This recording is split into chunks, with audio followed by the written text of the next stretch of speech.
तर नमस्कार मंडळी, आपल्या सर्वांचं स्वागत आपल्या आजच्या व्हिडिओमध्ये. तर मंडळी, आजच्या व्हिडिओमध्ये मी तुम्हाला आपल्या अपकमिंग प्लांटचा मॅन्युफॅक्चरिंग कॉस्ट, त्याचा कन्स्ट्रक्शन कॉस्ट व वर्किंग कॅपिटल या 3 गोष्टी तुम्हाला कॅल्क्युलेट करून दाखवणार आहे. तर मित्रांनो, जसं की मी तुम्हाला आपल्या मागच्या व्हिडिओमध्ये सांगितलं, की आपल्या अपकमिंग मॅन्युफॅक्चरिंग प्लांटसाठी आपल्याला 3 ते 4,000 स्क्वेअर फीटचा प्लॉट लागणार आहे. तर आपण रिसेंटली एक प्लॉट बाय केला आहे, जो ऑलमोस्ट 3,600 स्क्वेअर फीटचा असणार आहे. तो प्लॉट 60x60 60x60 स्क्वेअर फीटचा असणार आहे.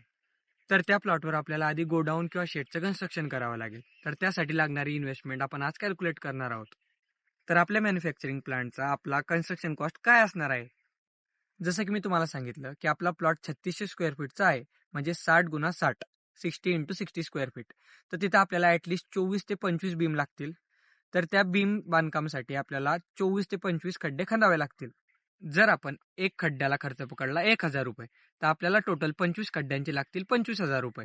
त्यानंतर ती जागा रोड लेवलपासून 2 फूट उंच करण्यासाठी आपल्याला तिथं मुरुमचा भराव करावा लागेल. आपल्याला तिथं ॲटलिस्ट 100 ट्रॉल्या लागतील. जर आपण एक ट्रॉलीचा खर्च पकडला ₹1400, तर आपल्या 100 ट्रॉल्यांचा खर्च होतो ₹1,40,000. तर भराव केल्यानंतर आपल्याला काय करायचंय? आपल्याला सिम्पली तिथं 5 फुटाच्या भिंती उभ्या करायच्या आहेत आणि त्याच्यावर पत्र्यांचं गोडाऊन किंवा शेड आपल्याला कन्स्ट्रक्ट करायचंय.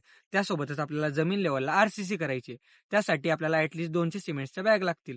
जर आपण एक बॅगचा खर्च पकडला ₹350, तर आपल्या 350 बॅगचा टोटल खर्च होतो ₹70,000. त्यानंतर 5 फूट भिंती उचलायला आपल्याला ॲटलिस्ट 15,000 ब्रिक्स लागतील. जर आपण एका ब्रिकची कॉस्ट पकडली ₹7, तर आपल्याला टोटल 1,05,000 ते 1,10,000 एवढ्या रुपयाच्या ब्रिक्स लागतील.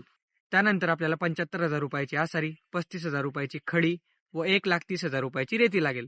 त्यानंतर आपल्याला ₹5,00,000चं लोखंड व पत्र लागतील आणि आपला टोटल लेबर कॉस्ट असणार आहे ₹4,00,000. तर मित्रांनो, आपला टोटल कन्स्ट्रक्शन कॉस्ट असणार आहे ₹15,00,000. तर हे झालं आपलं कन्स्ट्रक्शन कॉस्ट. त्यानंतर आपल्याला आपल्या मॅन्युफॅक्चरिंग प्लांटसाठी मशिनरी लागतील.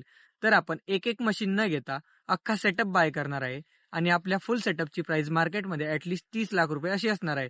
आपण त्यात काहीतरी बार्गेन करू किंवा त्या रेटला आपल्याला ती सेटअप व ती मशिनरी बाय करावी लागेल.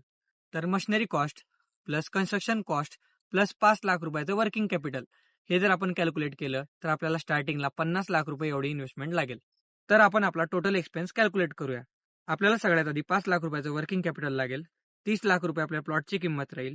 ₹30,00,000 आपली मशिनरी कॉस्ट राहील व ₹15,00,000 आपल्याला गोडाऊनचा किंवा कन्स्ट्रक्शनचा कॉस्ट राहील. म्हणजेच टोटल ₹80,00,000 एवढी इन्व्हेस्टमेंट आपल्याला स्टार्टिंगला लागणार आहे. मशिनरी सेटअपसाठी आपल्याला ₹30,00,000 लागणार आहे, हे तर मी तुम्हाला सांगितलं.